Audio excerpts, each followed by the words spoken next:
Hey, it don't happen. No. In fact, no be small begin happen between Daniel Bwala and Rufai Oseni of Arise News.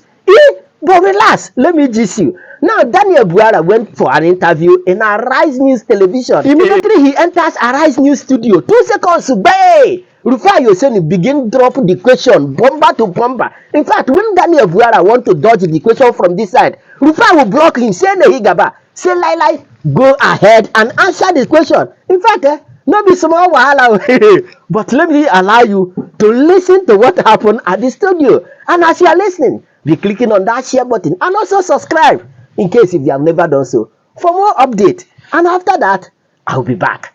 Let's go there. You're here live in person. In fact, this is the first time we're having you on the morning show in Lagos. My pleasure. Because you said you decided to come. But let's go straight to it. No, before we go straight to the point, this introduction and the soundbite is stale. It's a long time that this was released, and after which I granted interview in different programs of this TV station. Okay. So, Bwala, let me go. Let me go to asking the questions. And the truth is, it's not based on stale. I would deliberately play that clip because you came in with a bang and you said you're a presidential spokesman. But Mr. Bayan, Anuga, and the other people in the team corrected you and they redirected the position. I'll ask you 2 questions. Number 1, what is your relationship like with them? Do you have the access? Is your office in the villa?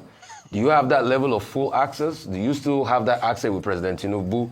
Or that little back and forth has pushed you down the pecking order? Because they now changed you, so special advisor on policy comes, which a lot of people said it was a demotion for public relations. But I also ask you, Mr. Bwala, my friend and brother, what are you doing in this government? Wait, let me finish now. Let me finish. Hold on. Just, what are you doing in this government? The same government that in an Arise interview in 2013, you described as president-select rather than president-elect, accusing INEC of manipulation and all of that. You are saying you were in court to say that it was a rigged process. Those were your words. You had casted many doubts on the veracity of this government. You had said a lot of things against this government. So the question is, a lot of people are asking, what are you doing in the same government at some point that you said, if they vote for APC, it will be like going to a night of 1,000 laughs? So thank you for having me. First of all, I do not think by 2013 you were recruited here. As at 2013, I think sometime around 2013 was when Arise TV launched in London. And at the time, I'm not sure you were with Arise. So first premise, mentioning of 2013 is wrong. And I have been appearing on Arise TV right from UK, even before the Nigerian Arise TV station also was open. Charles Anyogolu will confirm, Andrew will confirm. So that one is one. The second one 2023. It's 2023 you said these things, but no, you just said 2013. It could be a slip of tongue. It's 2023 you said first admit that you were wrong, that you slip of tongue. Bwala, I know your deflection tactics. No, you can't play me at the game. Did you or did you not say 2013? Go straight ahead. Answer the questions. I'm not writing jam here. Answer the questions. Answer the questions, Bwala. Did you say 2013 or did you not say 2013? It could have been a slip of tongue. Okay, then allow me to go ahead. The truth is, go ahead. Don't deflect. Answer the question. No, there's not. See, no, it's a deflection tactics. Go ahead. See, let me tell you what cannot happen here. Yes, what cannot is happen? that you cannot control me or talk to me like a secondary school student. Oh yeah, go ahead, Bwala. If you ask a question, answer the question and listen to the answer. Yes. So that's the first correction. Yeah. The second correction has to do with what you wanted to know about our activities in Villa. Ordinarily, I would have said it's none of your business, but I will help you. My office is 101 in the State House, Presidential Villa. I'm a special advisor to the president. Was initially announced as special advisor, media and public communication, redesigned to special advisor, policy communication, status special advisor, no demotion, the same. I have unfettered access with the president. Last week, we had a meeting. Let us throw that one off the corner. You said Sunday Dare and Bayo Ononuga corrected me. That's wrong. It's a press statement that was issued from the presidency. There was no specific individual that corrected Why me. did you call yourself presidential spokesman Let me first? finish. I am still a presidential spokesman. Okay. Yeah. The statement that was issued said that instead of one, there are 3 presidential spokesmen. Okay. Let us throw these ones that are not relevant. The reason I'm here today is because I have never been afraid to appear on Arise TV.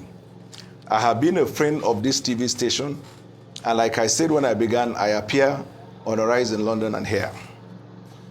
During your gossip section, you call it stories trending.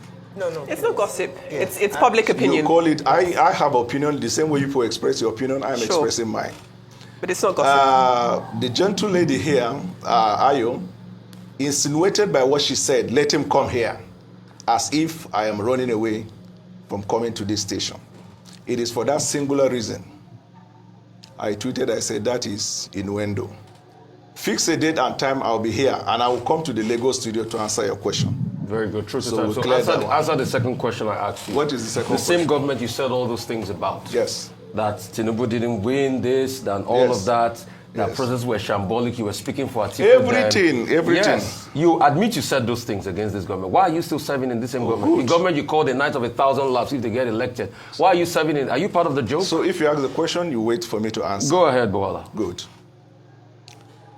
I was in the opposition. Yes. In case you don't know, the role of the opposition is to oppose the government. In doing so, you de-emphasize the strength of the government and emphasize your strength. Where they have strength, you allow them to argue their matter.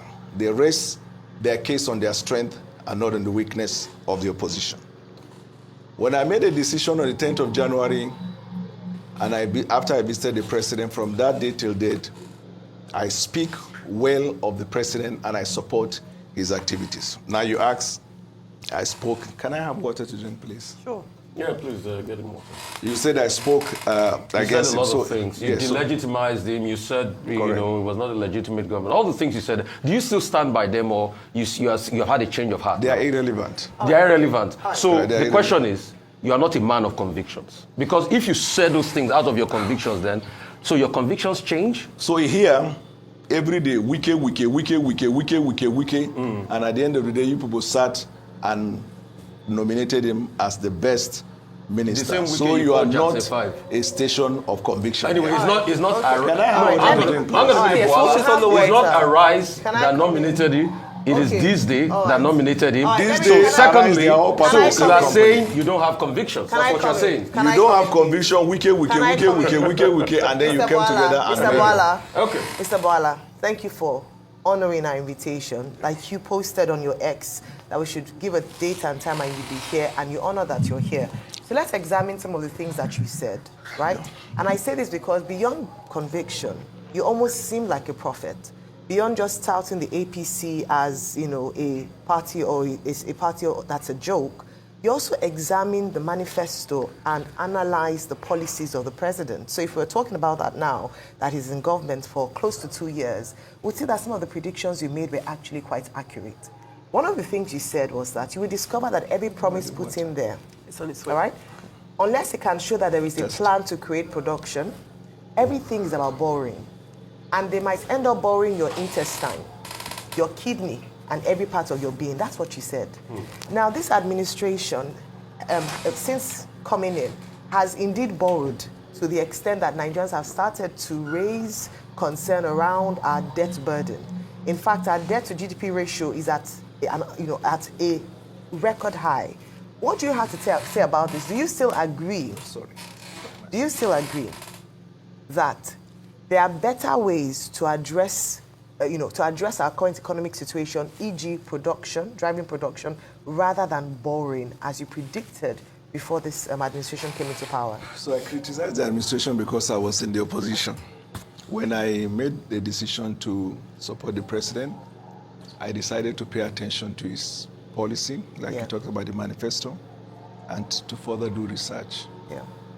In doing so, I tried to look at where there is, for example, quote-unquote a failure, I try to know why. So, for example, there was a time there was this food inflation and it was carried all over the places. And then I tried to look at what actually is the cause of the food inflation. And then I realized there was a natural disaster in Borno, Yobe, Adamawa, which could have caused it. And then we have insecurity in the Northwest. So the research is to find a reason for whatever is the policy, the reason behind the policy, and then where, for example, there is a misinterpretation of the implementation of the policy, we come out and we give our perspective. Government is not perfect. Government will never be perfect. Government is a work in progress. And at every given time, government assesses what it does, take feedback from Nigeria, improve upon it, and move forward. There is nothing magical about everything I said before and what I'm saying now. I said it in my capacity as an opposition. So you're saying that, so you're aligned with the boring tactic of this particular administration? I take exception to the use of the word line. Okay, so please, we word that person, because that's my take, like you mentioned. Okay, so because my take is you're wrong in the use of that word. I just explained, I say as an opposition, I oppose the government. As someone supporting the government, I speak for the government. So you backtrack in terms of our ability to produce rather than borrowing? Oh, you mean in terms of the Yes, borrowing? I'm saying about your statement. Leave opposition. Tell me the exact statement. I said it to you. I said you talked about the fact that this administration should be looking at production as opposed to borrowing. That in the event that they came into power, they're going to borrow our intestines, our kidneys, everything, which is what we're seeing now.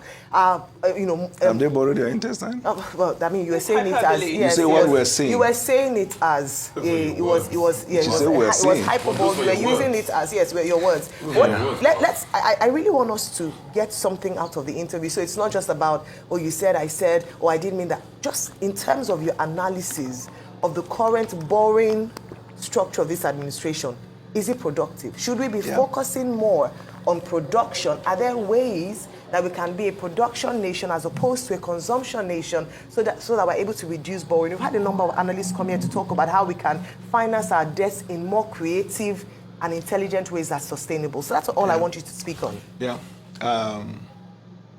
Government borrows and there is a justification for borrowing. Before now, I didn't care about whatever is the justification. But now I realize that for government to be able to carry out its mandate for the people with limited resources, that's the whole essence of economy. If you cannot find where you have revenue or the revenue is not sufficient, then you have to borrow. I will give you an example. There is a research, an agreement by economists that only in infrastructure alone, Nigeria needs to spend between $30 to $100 billion annually, and then to put it in order to meet up with the deficit. Or, in proper perspective, over a period of 30 years, Nigeria must spend between $2 to $3 trillion or to $3 trillion. The budget of Nigeria is less than $35 billion. So definitely you see the need to borrow. When you borrow, what do you do with it is what matters. The government borrows to invest in infrastructure and also in intervention in the areas where it affects the Nigerian people. So there's a justification for borrowing. Okay, are you concerned, and before I hand over to Adifem, are you concerned about the spendings recently? I mean, the private jet, the presidential jet, the refurbishing of the vice president's home, and some of these things, the appointments of the president. A lot of people say that this can reduce the cost of governance so that we don't have to borrow to be funding recurrent revenue and instead focus on infrastructure. I hear you on infrastructure, and you're absolutely correct. But a lot of people have also said there's a lot of wastage in this government. Even the appointments, some of them are not necessary. In terms of even the spokespeople, we have more than enough that we don't even know. Sometimes you guys clash because you're doing about the same things. One person will release one statement, the other person will release something else, so that the president can actually trim his cabinet. The president can actually reduce his spending so that Nigerians can see that this borrowing is not just going to fund personal, personal largesse, but for the good of the people. My sister, we are not many. How many are you currently? Well, you can count and let me know, but I know that in this your morning show, you have about 7 or 8 of you.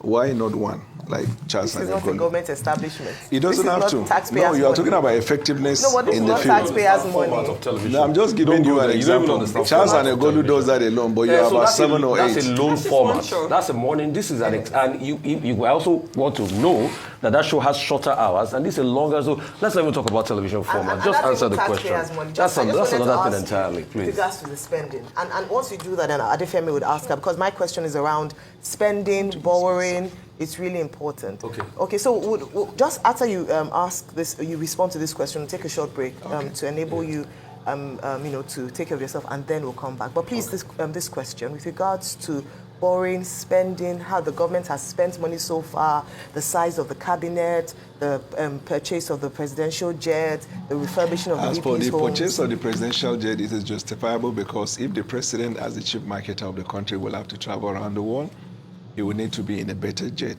to be able to do that. I understand that when Buhari was in power, occasionally his jet had problems. They had to fix it. And then with respect to appointment of government appointees, you appoint to fit a purpose. If there's a need to appoint people, you appoint. Where the trouble will come is when you appoint people and they are not effective in what they are doing. So if you have a reason to explain why we are not effective, we'll be happy to answer the question. But if you're talking of the numbers... All right, so Mr. Bwala, I know Before we go on a break, I just want to read this, then we'll go on a break so you can take that convenience break. Because I need the Disney Award you were talking about is from the hundreds of candidates chosen by millions of readers of Disney and of Arise News Channel that the winner, Wiki, as you said, has emerged as a tough and resilient person in these trying times. So that's the rebuttal as regards that, and that's what the letter that was sent to Wiki. It was something voted for by the readers of our platforms. But we'll go on a quick convenience break. We'll come back. You have more interview to catch right here on the Rise News Channel. We'll be right back.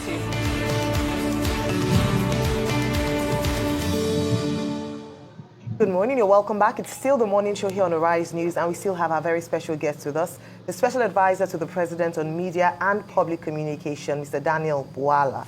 Adefemi, just before the break, we had conversations, and Adefemi was just about to pose her question to you. Thank you, Ayo. Welcome to the show. Nice to meet you. Thank you. It's lovely to meet you too. I wonder if we could just temper our conversation for a little bit and look at something that we all have a stake in, which is the quality of democracy in this country. Just a few weeks ago, there was a lot of conversation coming out looking at the quality of Nigeria's democracy, the fact that we don't have the strongest unionized opposition in the country at this moment because there's so much infighting going on in different opposition brackets. But we did have the likes of Nasir El-Rufai, who is a former minister of the FCT, talk quite critically of President Tinubu and of his presidency as it stands now. I would like to ask you what you think about Nasir El-Rufai's comments when it comes to democracy. I know that you had been quoted about talking about perhaps he wouldn't have had those things to say were he within the fold. But as someone, as you've said during the course of this interview, who has had the experience of both being in the opposition and now being in government too, I'm sure you can understand that it is quite a sensitive topic, and sometimes your points can still be valid whether or not you're in the fold. So again, when it comes to Nasir El-Rufai's comments specifically, do you think that they carry any weight when we're looking at the quality of the democracy in this country? So my thinking, to be quite frankly, Nasir El-Rufai at the moment has said by himself that he has not left the party, and that so since he's in the party, I don't think he's playing opposition, so to speak. He's probably complaining, and the facts are there in the public domain. My approach, and even in the way I engage him, by the way, Nasir El-Rufai and I have very good relationship. I remember when I started out my PhD, I knew he was doing PhD. One day I asked if he could join me in my school in the UK. He said no, that in fact he said his supervisor lectured in my school. We have that good relationship, and I've been cautious in my relationship with him because I see him as somebody who has value. We all know what may have happened in the past that he felt displeased about it. And I felt that the best way to handle the situation is not to be grandstanding or hobnobbing with the opposition. Now, we all want a viral opposition, but it is not the duty of the governing party to build an opposition. It's the duty of the opposition and probably the press. You know, when you call them out for them to do what they needed to do, they would get to fix whatever it is. So most of what Nasir El-Rufai kept talking about, I do not consider them as part of opposition politics because he is not in the opposition. And that's the marked difference between when I criticize the president because I left the party than when you are within the party and then you're fighting. So that's why people say it's grandstanding. Has his comments been taken on? Do you agree with what he has to say when it comes to the criticism he has positioned at the feet of the current presidency? No, I do not agree because what he said Quite frankly, let's be honest, there was a time when he was a governor during Buhari, when people said similar things and he called their bluff. He dismissed what they said. So my thinking is that he's saying that now as part of the expression of his frustration.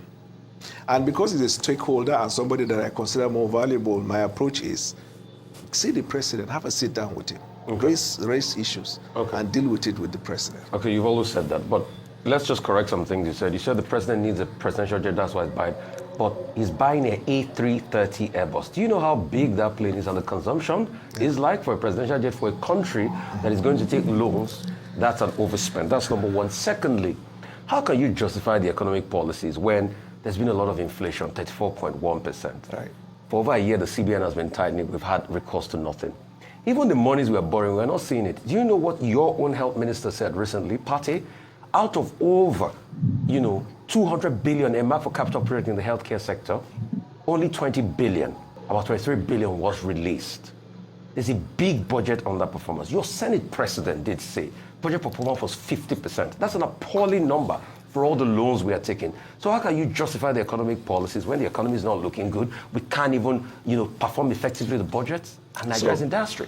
Our economic policy has been, in my assessment, doing very well.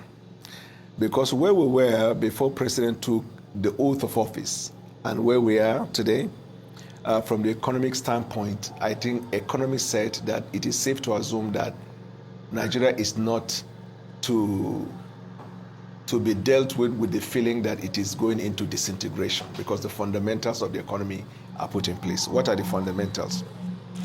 Remember, Mr. Rufai, that we are dealing with a nation whose national budget is less than 30 billion. And I just said when we began that even in infrastructure, this is expert opinion, not ours. They say you have to invest between $30 to $100 billion annually. So, and then you're dealing also with a nation that the infrastructure is in decadence, so to speak. We don't have good roads, we don't have airports, our hospitals are dead, and then you are looking at a critical situation like that, you are trying to navigate with limited resources. So, given the circumstance of the case, and then juxtaposing that with what we are doing, I can tell you, for example, you talked about inflation. The current food inflation has gone down because food prices are going down. The general inflation of the last month was far better in terms of than the previous month. And this is because, Mr. What Rufai... statistics are those? Because the inflation numbers, general inflation numbers, increased. In fact, we were turning down to 23%. Now it's 34.8%. As when this administration got in, inflation was not up to 30%. Right. This administration have increased inflation by close to 10% percentile points. Yes, but it is to be expected because when you take policy reforms, it is like you're pulling down the house to reconstruct again. We were living on, at the time the president took the oath of office, if you remember, about 26 or so states of the federation were adjudged as bankrupt. They couldn't pay salary. That's not our challenge at the moment. Because of the increased revenue, states are paying salary. We are now urging them to go beyond that and deliver on the mandate to their people. That's one area we've dealt with. Two, the various interventions of government in terms of supporting the states and then providing in direct intervention on Nigerians. For example, if you look at the medical sector, if you look at the agricultural sector, the kind of investment we put in there, definitely there are some investment that will take time. If you plant a seed, it can't come out tomorrow. But it's not yielding. People are suffering. No, yes, Pain is rampant. That is why every time we beg... Yes, that's why every time, Mr. Rufai, we keep begging the Nigerian people. You see, leadership is about accountability and respect to the masses. We cannot look them in the face and say, we don't care about your suffering or you are not suffering. We are not in that denial. But what we are saying is that what we are doing at the moment, think of a family. Probably the father is used to taking the kids out to the movie weekends. Twice in a year, they go to Europe, America. Certain lifestyles that are, going very, very well. Suddenly, father realized that all this is our spending. But when did these people come for you, Bwala? When? When did these people come? Because when those policies started to kick in the early days, you said this was not the way to go. I mean, you were at variance. Yeah. And that's what I'm saying. Where is your conviction, my friend? And my sister, that is the reason why I'm saying that a man who is in the opposition does opposition And especially in this part of the world, So Africa. if Atiku had been elected, you follow Atiku to State House. You will not have I pivoted don't to Tinubu. discuss if. Was it because I don't Tinubu discuss was if. elected? No, Bwala? I don't Or is it for discuss you? if. Is it an Ajib thing? Any government in power, I must just be in power. That's your opinion. It's part of those. Or your conviction. It's part of those orishi All right, you we have put to in go. your programs here All right. that bring all the We traffic. have to go. But All right, they are out I of wanna the ask fact a issue question or before fact we go. relevant to the I want to fact ask a issue. question before we go. Okay. The first question is I'd like you to, since you're here, address these feelings by a number of people that the By the way, president. where is Dr. Abati? He's off don't on run, leave. man. Yes, no, He he didn't don't run. run. Dr. Bati doesn't He run. is sure. He's on leave. All right, briefly. He was here yesterday. Yes, He's on leave. You can start your leave today. Briefly, Where is Oji briefly, Okwe? Mr. Oji She will comes be up here. later. So after I go, she'll come with gossip, right? We have to go. It's Don't not come with gossip. gossip. Okay. She tells We you have to public go opinion. now. Okay. I want you to talk to the criticism around the president's appointment being nepotistic. That means that he's appointing a lot of people from the southwest, and there are ill feelings around that. In fact, because of that, a lot of people have said he's lost favor with the northern parts of the country, and the southeast also feel marginalized. I'd like you to speak to that. Then second of all, as we wrap up, do you think at this point the president should admit that he could have handled the removal of fuel subsidy alongside the floating of the naira better in a phased way so as to reduce the hardship that people are currently facing? Whether or not you say the statistics are one thing, reality on ground is another. Yes. People are suffering. Yeah. The price of food in markets is high, transportation costs are high. People are saying that this government does not favor them. What do you have to say about that? So with the last one, the president has, in my view, I criticize this idea of the removal of subsidy and floating of the Yeah, at the same naira time. vehemently. I've done that at Rice a couple of times. Yeah. But I was privileged among many millions of Nigerians on the 10th of January when I met the president face to face. The meeting was supposed to be for 15 minutes. That's the official protocol. He was gracious. We spent about an hour and 40 minutes. And do you know, as soon as I walked in, the president started by dealing with the issues I have been raising and criticizing him. He was so humorous. He even said, my tweets, he has asked someone Okay, to so be human reporting that. Nigerians, what did he say? So you can give Nigerians support. That's the perspective I'm giving. All right, so because we need to go. So you should have asked it earlier. This is a grandstanding. I'm saying, so he explained to me why he took those decisions. Because when he took the oath of office, there was no money on ground. There's no way you can kickstart this government. You have to find a way of revenue, to get revenue. Two, nobody was willing to borrow us. We have 73 trillion.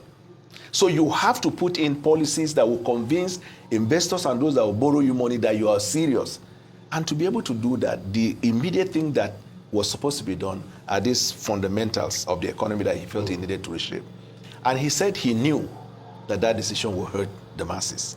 But it is a temporary pain, and I believe him. So you didn't know that when you were in opposition? All right, so very quickly, Things the don't first go well when you question. have that. So no, Before I know one I asked thing, two questions. I asked two questions in 1 minute. The question around nepotism and his appointment. You people didn't allow my sister to ask She questions. did. She's only one that is not politically, Like 1 minute. politically 1 motivated. Minute, 1 minute. Okay, we need to 1 go. minute. Voila, So quickly. what is the question? Nepotism. No, the president is not Appointments. nepotistic. In fact, let me tell you this. The president, in my view, is one of the fewest in recent memory that in whose government minority in Nigeria have had a voice and inclusivity. Thank you so much. We'll rest it there, Mr. Daniel Bwala, Thank you. for your time. Dr. Daniel Bwala, right? Daniel Bwala, you know, it's only in this show. If they not give una, if they not call on a title, una go harass somebody's life. Okay, we'll Daniel move on. Bwala is okay. Come on, wait. Did he actually answer these questions, or at the end he finally did like this? I mean, no understand. In fact, what just happened? Can someone tell me what really happened in this interview? Because I don't understand. In fact, share your thought with me on the comment section. And of course, you know the vibe now. Click on that subscribe button, follow, and share for more updates. Because like this, we move.